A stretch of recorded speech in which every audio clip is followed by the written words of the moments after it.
여러분, 우리 사람과 동물의 차이점이 무엇이라고 생각하십니까? 사람과 동물의 가장 큰 차이점은 사람은 생각과 사고로 할 수 있지만 동물은 그럴 수 없다는 것이고, 또 다른 차이점은 사람은 마음 먹은 대로 실천할 수 있는 능력이 있지만 동물에게는 그러한 능력이 없다는 것입니다.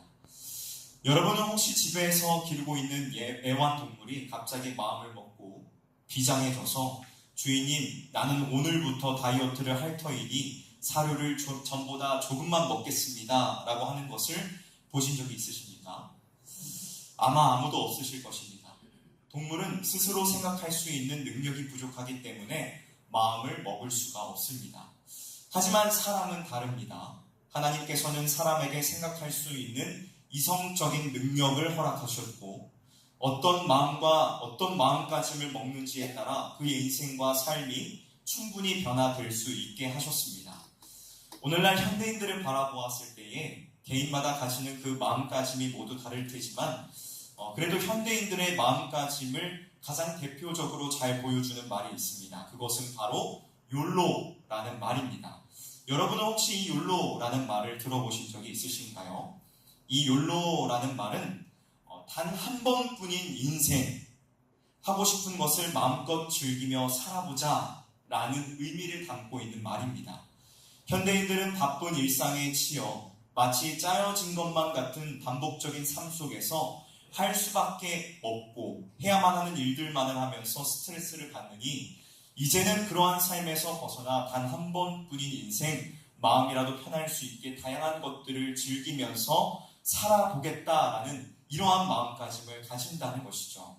그래서 이러한 마음가짐을 가진 사람들은 이전과 다르게 과감하게 삶에 도전을 하고 변화를 줍니다. 여러분, 사람에게 있어서 마음가짐이란 이토록 삶 속에 커다란 변화를 줄 수 있는 아주 중요한 요소입니다. 제가 예전에 읽었던 어떠한 책 가운데 이러한 글귀가 있었습니다. 현재의 나는 과거에 내가 마음먹었던 것들의 결과이다. 저는 이 말에 동감합니다. 지금 우리의 이 모습은 우리가 과거에 마음먹었었던 모든 일들에 대한 결과입니다. 지금 우리가 이 새벽에 이 자리에 나와 예배하고 있는 것마저도 과거에 내가 마음먹었었던 일들의 결과라는 것입니다. 집에서 그냥 쉬고 있기로 마음을 먹고 그것을 선택했다면 아마 지금 나와 있지 못했겠죠. 여러분, 사람에게 있어서 마음가짐과 그 마음의 상태란 우리가 생각하는 것보다 훨씬 더 중요합니다. 오늘 본문의 말씀에서 예수님께서는 네 가지의 밭의 상태를 비유로 말씀하시면서 그것을 통하여 하나님의 말씀을 들을 때에 우리의 마음의 상태를 돌아보게 하고 계십니다. 여러분의 지금 마음의 상태는 어떠하신가요? 우리가 오늘 말씀을 함께 살펴보면서 내 마음의 밭의 상태를 한번 되돌아보기를 원합니다. 첫 번째로 예수님께서 말씀하고 계신 마음의 상태는 길가와 같은 마음의 상태입니다. 오늘 예수님께서 하신 이 비유의 시작은 씨 뿌리는 농부가 밭에 나아가서 씨를 뿌리는 장면으로 시작하고 있습니다.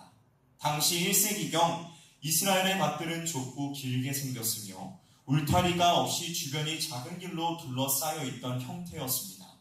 농부는 밭에 나아가 씨를 담은 자루를 옆구리에 차고 씨앗을 한 줌씩 집어 넓게 흩뿌리는 방식으로 씨앗을 뿌렸습니다. 이러한 방식으로 씨앗을 뿌리다 보니 씨앗은 농부가 원하는 곳에만 떨어지는 것이 아니라 밭의 주변에 있는 다양한 종류의 땅에도 떨어지게 되었습니다. 그리고 그중 첫 번째 씨앗이 오늘 말씀 속에서 길가에 떨어지게 되었다라고 말씀하고 있습니다. 예수님께서는 이 길가에 떨어진 씨앗에 대하여 이렇게 말씀하고 계십니다. 씨를 뿌리는 자가 그 씨를 뿌리러 나가서 뿌릴새 더러는 길가에 떨어짐에 밟히며 공중의 새들이 먹어버렸고. 여기 말씀 속에서 길가라는 것은 발에 밟혀서 단단하게 다져진 굳은 메마른 땅을 의미하고 있는 것입니다. 여러분, 이렇게 단단하게 굳은 땅에서 과연 씨앗이 쉽게 자랄 수 있을까요? 아니요, 절대로 그 씨앗은 자랄 수 없습니다. 길가에 떨어진 씨앗은 뿌리가 땅을 비집고 들어가 자리를 잡기도 전에 다른 사람의 발에 밟혀 죽거나 새들의 먹이가 되기 십상입니다. 하나님의 말씀을 듣는 사람들 중에는 이러한 길가와 같은 마음을 가진 자들이 있습니다. 이 사람들은 절대로 하나님의 말씀을 나에게 주시는 것으로 받아들이지 않습니다. 그리고 하나님의 말씀에 전혀 무관심하고 영혼과 심령을 찌르는 하나님의 말씀에 무감각, 무신경하여 말씀을 한 귀로 듣고 한 귀로 흘려버립니다. 이러한 사람들은 마음의 여유가 전혀 없으며 자신의 죄에 대해서도 지나치게 관대하거나 무관심합니다. 그들의 마음은 울타리가 없기 때문에 온갖 종류의 악이 지나갈 수 있고 마귀에게 쉽게 마음을 빼앗겨버리고 만다는 것입니다. 누가복음 8장 12절에서 예수님께서는 길가와 같은 마음을 가진 사람은 구원을 얻지 못하도록 마귀가 그 마음에서 말씀을 빼앗아 간다 라고 말씀을 하고 계십니다. 여러분, 마귀는 우리가 하나님께로 마음이 향하는 것을 싫어하여 그 말씀을 듣지 못하게 만듭니다. 말씀을 듣는 것을 지루하고 따분한 것으로 생각하게 만들며 하나님과 우리 사이를 이간질하려고 수단과 방법을 가리지 않습니다. 그리고 인간의 부패한 감정, 두려움과 교만, 완고한 마음을 이용하여 사람이 더욱더 큰 죄를 짓도록 부추깁니다. 사랑하는 성도 여러분, 혹시 우리의 마음의 상태가 이 길가와 같지 않습니까? 매일 듣고 있는 이 하나님의 말씀이 여러분은 진정으로 여러분의 삶 가운데 주시는 하나님의 말씀으로 받아들이고 계십니까? 우리의 죄성을 건드려 넘어지게 하고 우리의 마음이 하나님께로 향하는 것을 방해하는 마귀의 유혹에 대하여 물리칠 마음의 준비가 되어 있으시냐는 것입니다. 우리의 마음의 상태가 길가와 같지 않기를 원합니다. 하나님의 말씀을 듣는 것을 기뻐하며 그 말씀을 마음 가운데 진정으로 새기고 믿음의 삶을 살아내는 하나님의 백성으로서의 말씀의 정도를 걸어가는 저와 여러분들이 되시기를 주님의 이름으로 간절히 소망합니다. 말씀을 진지하게 붙잡지 않으면 결국에 우리는 아무런 열매도 맺을 수 없습니다. 다음 두 번째로 예수님께서 말씀하고 계신 마음의 밭의 상태는 돌밭과 같은 마음, 곧 얄팍한 흙과 같은 마음입니다. 농부가 뿌린 두 번째 씨앗은 돌밭 위에 떨어졌습니다. 본문 속에서 예수님께서는 이 돌밭에 떨어진 씨앗에 대하여 이렇게 말씀하고 계십니다. 더러는 바위 위에 떨어짐에 싹이 났다가 습기가 없으므로 말랐고. 우리는 보통 돌밭이라는 말을 들으면 밭 위에 작은 돌멩이들이 가득히 널브러져 있는 그러한 땅을 상상하기가 쉽지만 사실 여기에서 말하고 있는 돌밭은 그러한 땅이 아닙니다. 성경에서 말씀하고 있는 돌밭은 흙이 큰 바위, 안반 위에 덮여져 있는 외관상 옥토밭과 다를 것이 없는 그러한 땅을 의미합니다. 겉으로만 봤을 때에는 이 땅은 아무런 문제가 없어 보이고 작물을 기르고 수확을 기대할 만큼의 충분한 땅처럼 보이는 곳입니다. 하지만 이 땅에 실제로 씨앗을 심으면 어떻게 될까요? 처음에는 씨앗이 싹을 틔우고 잘 자라는 것처럼 보이지만 실상은 아래에 있는 커다란 바위 때문에 더 이상 씨앗이 자라지 못하고 흙이 수분을 충분히 머금고 있지 못하기 때문에 뜨거운 태양이 뜨면 결국 이 씨앗은 타서 죽게 되어버립니다. 예수님께서는 이 돌밭과 같은 마음의 상태에 있는 자들을 향하여서 누가복음 8장 13절에 이렇게 말씀하고 계십니다. 바위 위에 있다는 것은 말씀을 들을 때에는 기쁨으로 받으나 뿌리가 없어 잠깐 믿다가 시련을 당할 때에 배반하는 자요. 돌밭과 같은 마음을 가진 사람은 처음에는 말씀을 듣고 그 말씀에 대한 관심을 보입니다. 이들은 말씀을 듣고 한동안은 기뻐하며 말씀을 따라 살아갈 열정을 비춰 보이기도 합니다. 하지만 그들의 삶에 시련과 어려움이 닥치고 삶의 문제가 덜컥 발생하게 되면 이들은 말씀을 모두 잊어버리고 하나님을 원망하고 믿음을 버리며 돌아서 버리고 만다는 것입니다. 여러분들은 어떠신가요? 여러분들은 어려움이 삶 속에 찾아왔을 때 말씀으로 인내하며 견뎌내고 계십니까? 하나님의 말씀이 살아있는 보배라는 사실을 기억하여 환난과 핍박을 이겨내고 계십니까? 히브리서 3장 14절에 저자는 이렇게 증언합니다. 우리가 시작할 때에 확신한 것을 끝까지 견고히 잡고 있으면 그리스도와 함께 참여하는 자가 되리라. 또 골로새서 1장 23절에서 사도 바울은 믿음에 거하고 터 위에 굳게 서서 너희 들은 바 복음의 소망에서 흔들리지 말라라고 말씀하고 계십니다. 사랑하는 성도 여러분, 우리의 마음이 결코 돌밭과 같아서는 안 됩니다. 우리는 하나님의 말씀 안에서 인내하며 세상의 그 어떠한 시련과 환난의 풍파 앞에서도 흔들리지 않는 마음을 소유해야 합니다. 우리의 진정한 보배는 하나님의 그 엄위하신 말씀 안에 있습니다. 그리고 그 말씀이 우리의 참된 소망이 되며 우리의 삶의 아름다운 열매를 맺게 합니다. 이 말씀 안에 거하게 힘쓰는 저와 여러분들이 되시기를 원합니다. 바라기는 우리가 일시적으로 말씀에 거하기를 기뻐하는 것이 아니라 끝까지 말씀 안에서 믿음의 선한 싸움을 해 나아가며 삶 속의 환난과 핍박, 어려움이 다가와도 그 모든 것들을 거듭나게 이겨내는 저와 여러분들이 되시기를 주님의 이름으로 간절히 소망합니다. 세 번째로 예수님께서 말씀하고 계시는 마음의 밭의 상태는 가시밭과 같은 마음입니다. 농부가 뿌린 세 번째 씨앗은 가시밭 위에 떨어졌습니다. 본문에서 예수님께서는 이 가시밭에 떨어진 씨앗에 대하여 이렇게 말씀하십니다. 더러는 가시 떨기 속에 떨어짐에 가시가 함께 자라서 기운을 막았고, 여기에서 주님께서 말씀하고 계시는 이 가시떨기라는 것은 가시나무와 엉겅퀴와 같은 아무런 쓸모가 없는 잡초를 의미합니다.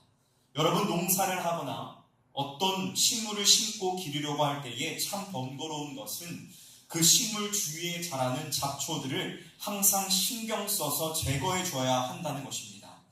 최근에 우리 교회는 선교센터를 개관하였습니다. 제가 처음에 선교센터에 올라갔을 때만 해도 그 마당에 잡초가 정글처럼 자라 있더라고요. 그런데 여러 번 그곳에 가서 나무와 잡초를 제거하고 흙을 걷어내는 작업을 하고 나니까 엄청 깔끔해 보였습니다. 그래서 됐다. 눈에 보기 싫은 거 없애니 참 좋다라는 마음을 먹었습니다. 그런데 그 다음 주에 비가 오고 한 2주가 지나서 가보니까 벌써 잡초가 원래 있던 그만큼의 크기로 자라 있더라고요. 그래서 잡초가 생명력이 정말로 끈질긴 거구나 라는 것을 다시금 느끼게 되었습니다. 여러분, 우리가 정원을 가꾼다거나 농사를 짓기 위해서는 잡초를 계속해서 제거해줘야 하는 수고가 반드시 동원됩니다. 그런데 여러분, 왜 우리는 이 잡초를 제거해야 하지요? 그 이유는 잡초가 우리가 기를 식물의 영양분을 나누어 가져가기 때문입니다. 예수님께서는 가시밭에 대하여 이렇게 해설해주고 계십니다. 가시떨기에 떨어졌다는 것은 말씀을 들은 자이나 지내는 중 이생의 염려와 재물과 향락의 기운에 막혀 온전히 결실하지 못하는 자이다. 여러분, 가시밭과 같은 마음을 가진 사람은 돌밭의 마음의 상태에 있는 사람과 마찬가지로 처음에는 말씀을 듣습니다. 믿음을 따라 살아가는 것 같은 모습을 보이기도 합니다. 하지만 이 사람은 곧 세상을 사랑하는 자신의 마음을 이기지 못하고 세상을 향하여 다시 발걸음을 돌리고 맙니다. 여러분, 우리 주변에 잡초가 얼마나 많이 있는지 모릅니다. 때로는 물질이 잡초가 될 수도 있고, 때로는 인기가 잡초가 될 수 있고, 때로는 지식이 잡초가 될 수 있습니다. 하나님보다 사랑하는 그 모든 것들이 우리의 삶에 있어서 잡초가 될 수 있다는 것입니다. 야고보서에서 야고보는 1장 8절에 두 마음을 품어 모든 일에 정함이 없이 해야 한다라고 말씀하고 있고, 누가복음 16장 13절에서 예수님께서는 너희는 하나님과 재물을 겸하여 섬길 수 없다라고 말씀하고 계십니다. 사랑하는 성도 여러분, 우리의 신앙의 삶은 선택의 연속입니다. 하나님을 따라 사느냐, 세상을 따라 사느냐 하는 선택의 순간들이 항상 우리의 앞에 놓여져 있다는 것입니다. 그렇다면 여러분은 어느 길을 선택하여 가시겠습니까? 어떤 길을 따라 살아가실 것입니까? 진정으로 바라기는 우리 성실의 모든 성도님들이 주변에 있는 모든 잡초들을 제하여 버리고 하나님만 따라 살아가는 그러한 길을 선택하여 걸어갈 수 있기를 원합니다.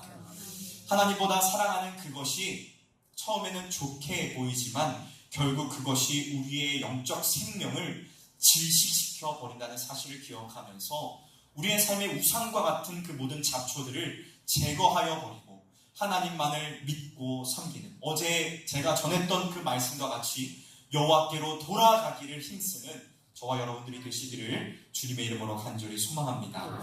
마지막 네 번째는 옥토밭과 같은 마음의 상태입니다. 옥토밭, 좋은 밭의 마음을 가지고 있는 사람은 항상 하나님의 말씀에 귀를 기울입니다. 또한 이들은 안정적인 상황 속에서만 믿음으로 삶을 살아내는 것이 아니라 어려움 속에서도 믿음을 지키며 인내로서 참된 신앙의 결실을 맺습니다.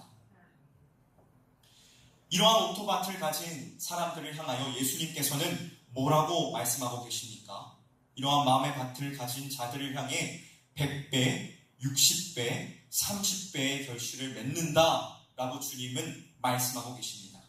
여러분, 이것이 얼마나 놀라운 말씀입니까? 옥토밭의 마음을 가진 사람, 하나님의 말씀을 진실되게 듣고 그 말씀을 마음 가운데 새기는 자는 못해도 최소 30배의 수확을 얻게 된다라고 주님은 말씀하고 계신다는 것입니다. 여러분, 하나님의 말씀이 강단 가운데 선포되어져서 여러분들의 귀에 들릴 때에 그 말씀을 기쁨으로 받으십시오. 그 말씀을 여러분들의 마음 가운데 깊이 새기십시오.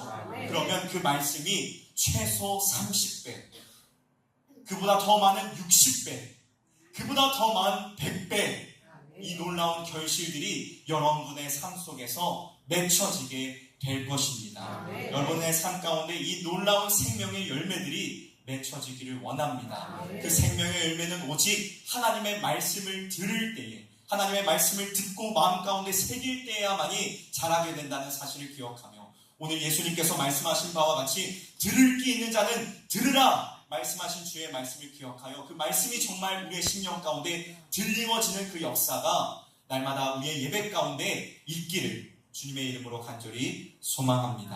함께 기도하도록 하겠습니다.